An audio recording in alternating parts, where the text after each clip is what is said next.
Édification spirituelle 31, écoutez votre cœur? Écoutez votre cœur. C'est le conseil qu'on vous donne, quand on ne sait pas grand-chose de la réalité.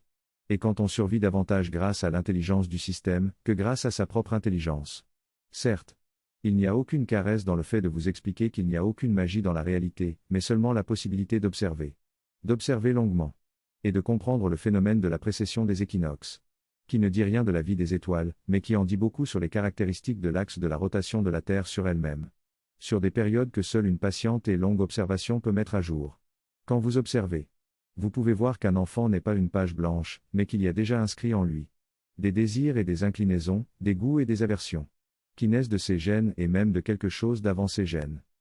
Quand vous observez, vous pouvez entendre la souffrance ou la joie que l'autre ne vous dira pas, et qui est invisible quand vous vous contentez de prendre et de donner, mais que vous ne prenez jamais le temps de laisser exister, afin d'accueillir ce qui se met ainsi à respirer.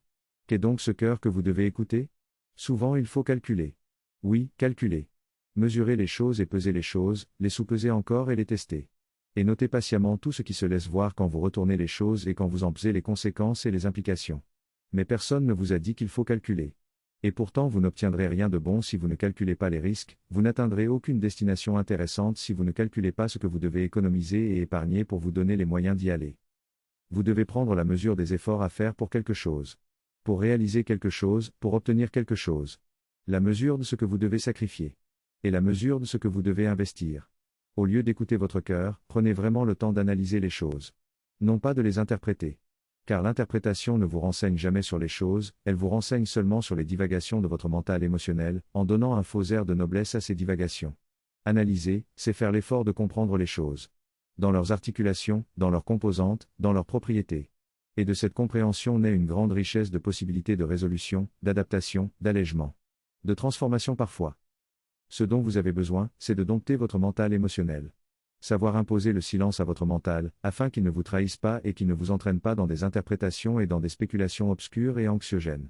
Savoir imposer la quiétude dans votre émotionnel. Car personne ne peut vivre debout et personne ne peut danser avec beauté et fluidité, si ses émotions, elles mènent la danse. Quand votre raison et votre volonté ont travaillé avec diligence et avec patience. Et quand votre raison et votre volonté ont si bien travaillé qu'elles ont pacifié ceci ou cela dans votre vie, ceci ou cela dans votre relation à nombre de choses. Oui, quand il en est ainsi, vous pouvez écouter votre cœur.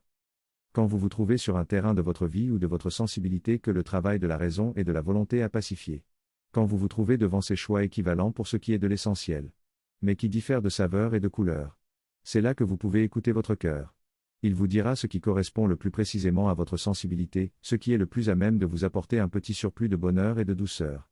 Écoutez le cœur, c'est ce que vous devez faire quand vous vous trouvez sur des terres pacifiées. Des terres que vous avez ennoblies par le travail profond de la raison et de la volonté. Votre cœur choisit s'il faut mettre une cerise ou s'il faut mettre une fraise. Votre cœur est à sa place quand vient le temps d'ajouter de petites touches, ou quand vient le temps de se diriger vers le chemin des fleurs roses, ou vers le sentier des fleurs bleues, en sachant que l'intelligence et la force se sont assurées que vous êtes bien au pays de la beauté.